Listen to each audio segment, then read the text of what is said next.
messieurs, bonjour. Merci de nous prêter attention. Bienvenue dans ce journal. À la une de l'actualité.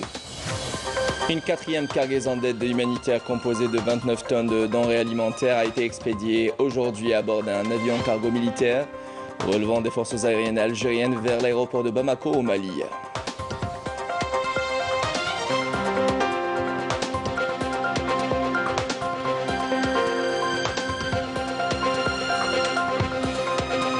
La situation de la propagation de la Covid-19 en Algérie est toujours inquiétante avec 2162 cas testés positifs.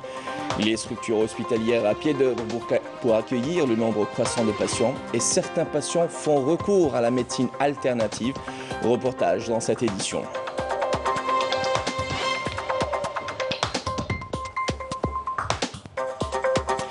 Et dans le cadre de la relance économique, l'investissement est en plein essor dans le pays. Nous nous intéresserons dans ce journal à 3 exemples fructueux dans différents secteurs, dans les wilayas de Médéa, Mossaganem et Aïl Oued.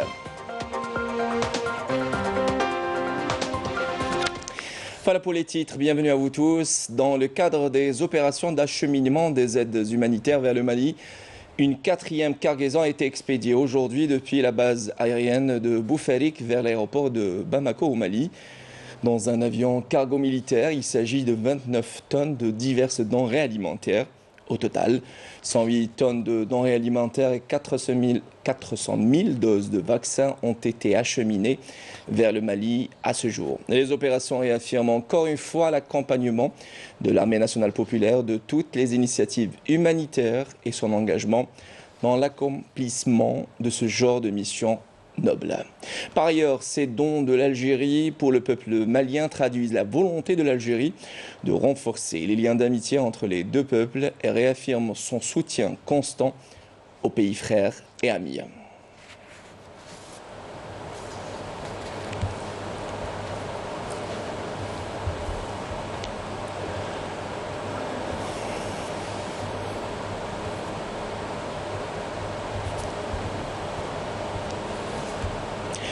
« 2162, c'est le nouveau chiffre de personnes testées positives à la Covid-19 en Algérie ces dernières 24 heures, selon le communiqué du ministère de la Santé. Ce même communiqué fait état de 1064 personnes rétablies et 10 personnes décédées malheureusement. Face à cette hausse de contamination, les malades ne cessent d'affluer dans les hôpitaux. À l'exemple, dans le CHU de Tiaret, les spécialistes de la santé appellent les citoyens à respecter le protocole sanitaire et à aller à se faire vacciner pour protéger leur santé et celle de leur entourage. Camélia Mellal. La courbe des contaminations poursuit son ascension. Plus de 2000 cas positifs sont enregistrés ces derniers jours. Les malades ne cessent d'affluer vers les hôpitaux. Ici, au CHU de Tiaret, les cas de forme grave sont nombreux. Le personnel médical assure que les non-vaccinés saturent le service de réanimation. J'ai mon frère qui est admis dans cet hôpital. Il était déterminé à ne pas se faire vacciner, mais aujourd'hui il regrette amèrement. La plupart des cas reçus dans ce service ne sont pas vaccinés. D'autres ont reçu juste une seule dose de vaccin. كل المرضى اللي راهم hospitalisés هنايا ne sont pas vaccinés. دخلوا لنا avec une détresse respiratoire. Détresse respiratoire, bien sûr, avec toutes les complications de la Covid. Face à cette hausse des cas positifs, des campagnes de sensibilisation contre la Covid-19 ont été lancées par de nombreuses organisations nationales pour inciter les citoyens à se faire vacciner, mais également respecter les mesures préventives pour stopper la propagation de la pandémie. Les médias ne cessent de sensibiliser, mais il y a toujours des personnes qui ne font qu'à leur tête. Ils ne respectent pas le protocole sanitaire. Mettez vos bavettes et allez vous faire vacciner. C'est le meilleur moyen de se protéger et de protéger votre entourage. On constate que beaucoup de commerçants ne respectent pas le protocole sanitaire. Jusqu'à présent, nous avons fermé 30 magasins, dont des restaurants, des cafétérias et des boutiques de vêtements.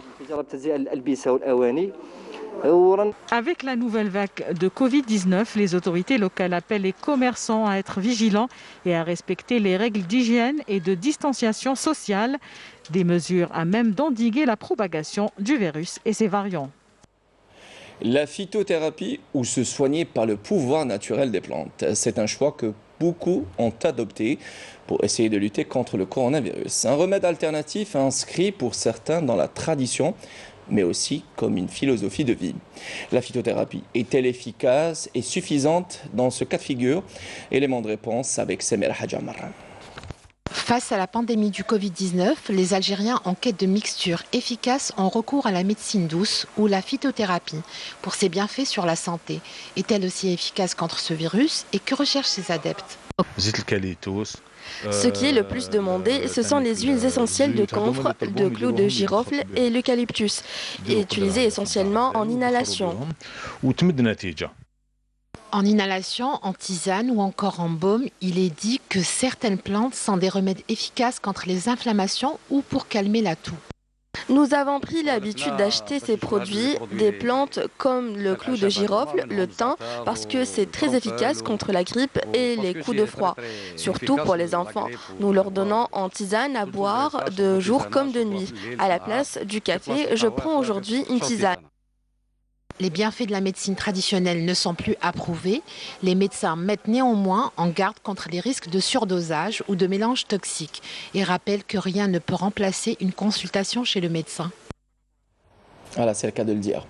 Lors de la réunion du gouvernement tenue par visioconférence et présidée par le Premier ministre, ministre des Finances, Ayman Ben Abdelrahman hier, plusieurs points ont été examinés. Il a été présenté une communication sur les perspectives de relance de la filière nationale des industries électriques et la promotion des exportations des équipements et services issus de cette filière.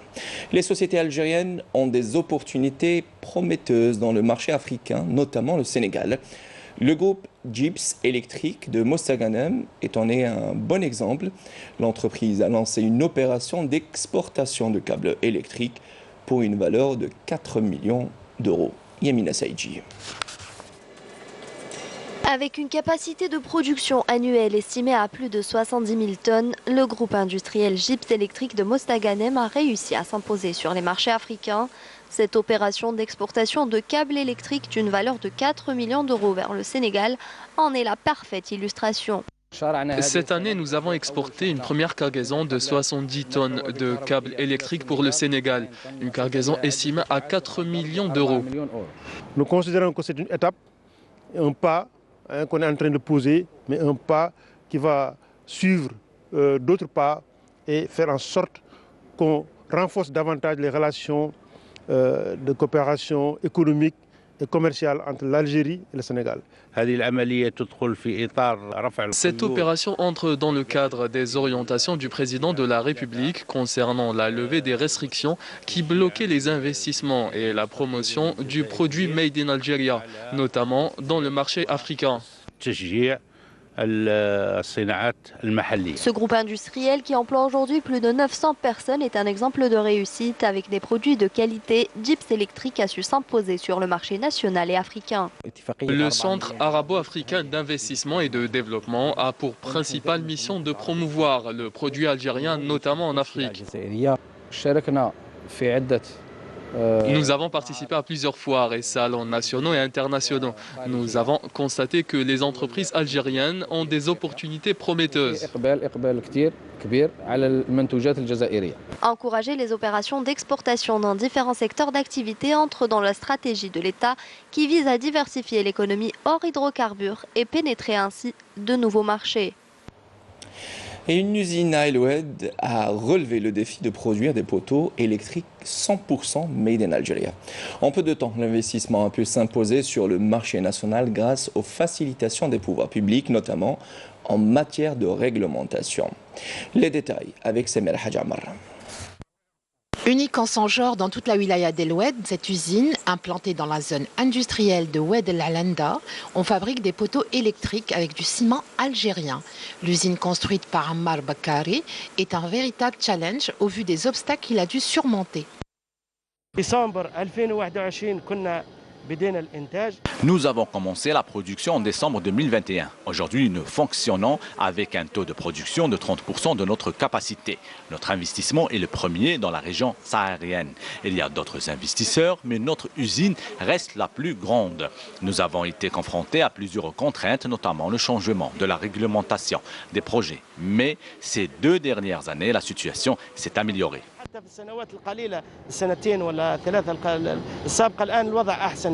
Nul ne peut nier l'impact négatif des obstacles sur la production, comme la problématique de l'électricité, surmontée par cet investisseur grâce à l'accompagnement des pouvoirs publics. اليوم نحن متواجدون بمصنع بكاري للأعمدة الإسمنتية. Cette usine a été reliée au réseau de gaz et d'électricité et nous avons pris toutes les mesures nécessaires pour en faire bénéficier tous les investisseurs.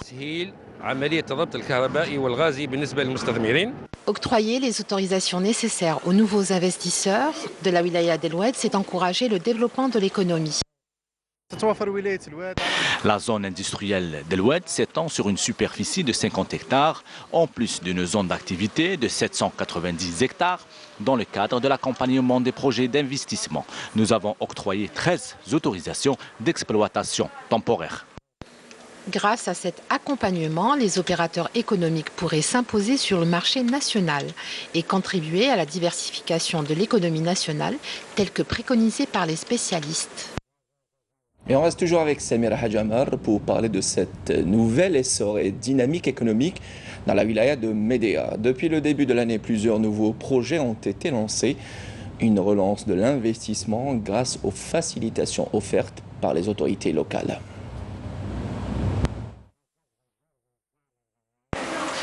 Après la levée des obstacles et des contraintes sur les projets d'investissement, cette entreprise a pu prendre son envol et produire des matériaux de peinture. Cette entreprise compte 4 unités et emploie plus de 120 employés dans la moitié en externe.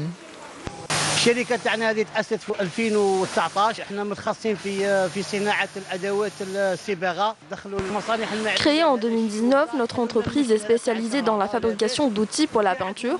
Nous avions un problème lié à l'électricité et grâce aux autorités, le problème a été réglé. Il y a un mois, nous avons même pu obtenir l'autorisation de construction située dans la zone industrielle de Drasmar.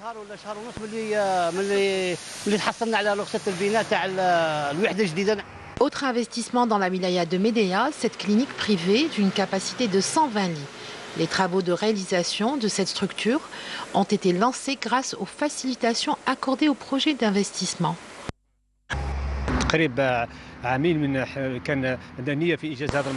Nous étions bloqués depuis 2 années, mais depuis septembre dernier, ces contraintes ont commencé à se dissiper les unes après les autres. Nous espérons finir au maximum dans 3 ans.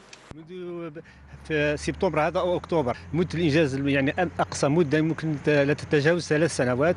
Depuis le début de cette année, la wilaya de Médéa connaît une dynamique positive dans les différentes zones d'activité et la zone industrielle. Zoom à présent sur une start-up qui met la technologie au service de l'environnement. Le jeune Shamseddine de la wilaya d'Oum Bouagui, avec le concours de ses collègues, a réussi à mettre en place un appareil de tri sélectif. Installée à Oran, la start-up de Shamseddine veut contribuer au traitement des déchets, notamment les bouteilles en plastique. Après de longues années de recherche, il attend aujourd'hui un accompagnement de l'État pour la généralisation de son appareil. Plus de précision avec Badi Amarni.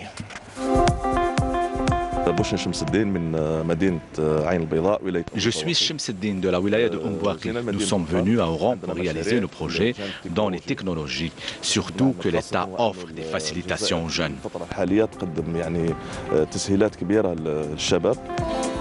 Shamseddine est un jeune doué dans le domaine de l'innovation. Le secret de sa réussite, l'amour de la découverte. Des années durant, il a nourri le rêve de réaliser son propre projet après beaucoup de temps de recherche. Nous allons présenter nos projets et c'est pour nous un grand pas en avant. Nous voulons participer à changer les comportements des citoyens, surtout qu'Oran s'apprête à abriter les Jeux méditerranéens. Cet appareil sera d'une grande utilité pour garder la ville propre.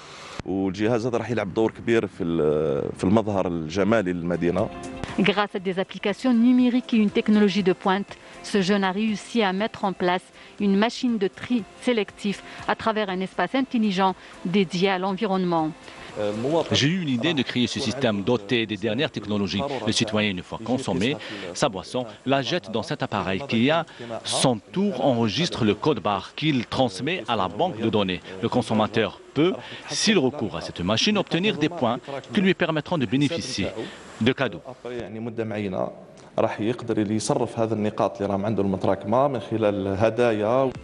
La promotion du système numérique au profit de l'environnement est l'un des objectifs de cette start-up qui ambitionne d'être au service de la collectivité. Refratech fait partie des premières entreprises qui ont obtenu la qualité de start-up de la part du ministère des start-up. L'objectif de notre projet est la valorisation des déchets à l'exemple de ces bouteilles. Ce que nous attendons de l'État, c'est d'adopter notre projet que nous voulons concrétiser réellement sur le terrain afin de traiter les déchets. Cette machine de tri sélectif est une innovation qui peut révolutionner le traitement des déchets. Son adoption et sa généralisation contribuera à garder propre l'environnement. Des idées à saluer, des projets à encourager. Passons à tout à fait autre chose. Tout le monde en parle ces derniers jours. Plus de suspension et de retrait de permis de conduire par les commissions de Willer. À compter du 1er février de l'année en cours, la décision du ministère de l'Intérieur vient dans l'optique d'alléger les procédures administratives. Celles-ci causaient parfois des désagréments et même des pertes économiques. Une décision accueillie favorablement par les conducteurs. Voici ce reportage de Marim Damis. C'est officiel. En cas d'infraction au code de la route, votre permis de conduire ne sera plus retiré, mais retenu temporairement au niveau des services concernés. Les contrevenants auront toutefois à payer des amendes allant de 2 000 à 5 000 dinars, suite à quoi le permis retenu peut être récupéré. Une mesure qui entre en vigueur à compter du 1er février. Dans le cadre des démarches des pouvoirs publics visant à alléger les procédures administratives, il a été émis le 20 janvier dernier une circulaire interministérielle co-signée par le ministère de l'Intérieur, des collectivités locales et de l'aménagement du territoire, ainsi que le ministère des Transports, qui concerne l'annulation des procédures de suspension et de retrait des permis de conduire. Et cela à partir du 1er février prochain. Et aussi le gel des activités des commissions de wilaya. Un procès de rétention sera délivré pour autoriser le conducteur contrevenant à conduire pendant une durée de 10 jours en attendant de payer l'amende dans les 45 jours qui suivent la conservation du permis. Ce document permet aux contrevenants de la possibilité, la capacité de conduire pendant une durée de 10 jours. Et puis le contrevenant a aussi possibilité de payer son amende dans un délai maximum de 45 jours. Lorsqu'il dépasse 45 jours, les services de sécurité ils vont établir un procès verbal de non-paiement et ils vont rajouter aussi le pièce jointe le pièce jointe, ça sera le permis de conduire. Il sera transmis au service judiciaire. Nous avons tendu notre micro aux automobilistes qui nous ont donné leur avis concernant cette nouvelle mesure. Bon, si le conducteur est conscient, la mesure est bénéfique. Parce que c'est la sécurité de tous. Si cette mesure, elle va dans ce sens, normalement il doit adhérer. C'est mon sentiment. Voilà. Sinon, tu n'as pas le permis ou les interdits, il faut que chaque personne prenne conscience qu'il faut rouler doucement, etc. Voilà. En attendant l'entrée en service du nouveau système de permis à points, cette démarche vise à simplifier la procédure aux automobilistes et à alléger les mesures administratives liées au dossier d'infraction. Et puis à l'international, des détachements avancés de l'APLS ont ciblé avec des bombardements concentrés et violents des retranchements des soldats de l'occupation dans la région de Sepret Nouched, dans le secteur de Mahbes, et également dans la région de Oumeddekne, dans le secteur d'Al-Bakari. Des attaques de la PLS ont ciblé également des sites de l'occupation marocaine dans la région d'Aquiret Ould Eblel, toujours dans le secteur de Mahbes. Les attaques de la PLS se poursuivent contre les forces d'occupation marocaines qui subissent des pertes humaines et matérielles considérables le long du mur de la honte. Les 306 organisations membres du groupe de soutien de Genève pour la protection et la promotion des droits de l'homme au Sahara occidental ont rendu public un communiqué dans lequel elles appellent le Maroc à appliquer le droit international dans ce territoire non autonome. Badia Amarni.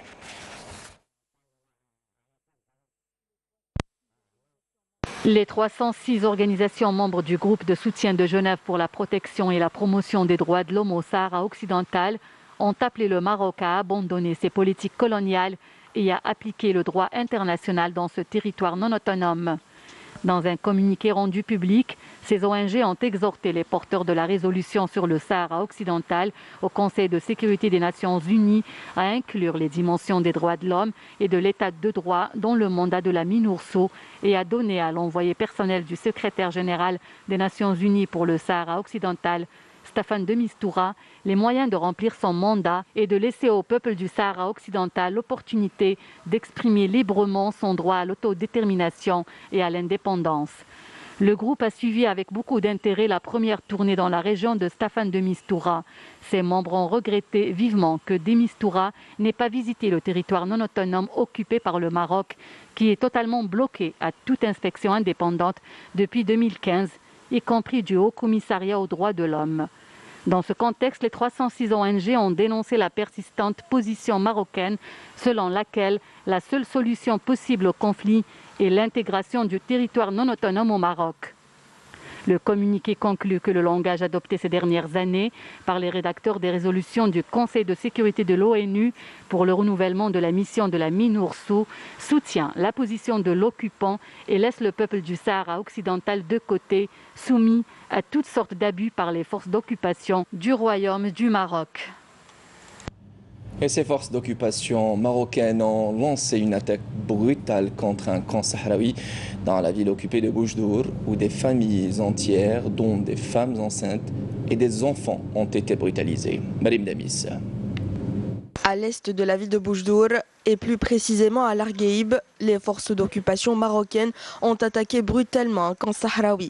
Elles ont fait éruption dans les tentes des familles sahraouis et les ont frappées à coups de matraque. Des femmes enceintes, des enfants et des personnes âgées, personne n'a été épargné par cette attaque sauvage qui s'ajoute à la série de répressions contre des civils sans défense menées par les forces d'occupation marocaines contre des civils innocents.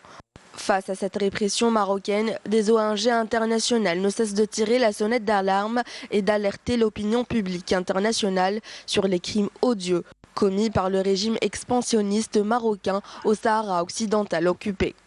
Le parti de la gauche européenne avait condamné les violations perpétrées par les forces de sécurité marocaines contre les militants sahraouis, indiquant dans un communiqué que la question du Sahara occidental et les violences perpétrées par les forces de sécurité marocaines contre les militants sahraouis est un paradigme des modèles violents et autoritaires du mécanisme répressif de l'État et du gouvernement marocain. Voilà, c'est la fin de ce journal. Madame, Monsieur, merci de nous avoir prêté attention. L'info, on continue tout de suite avec Amel Laribi et les nouvelles du ciel. Ce soir, prochain rendez-vous de l'information avec la rédaction de Canal Algérie. Ce sera à 19h. J'aurai le plaisir de vous retrouver dimanche. Au revoir.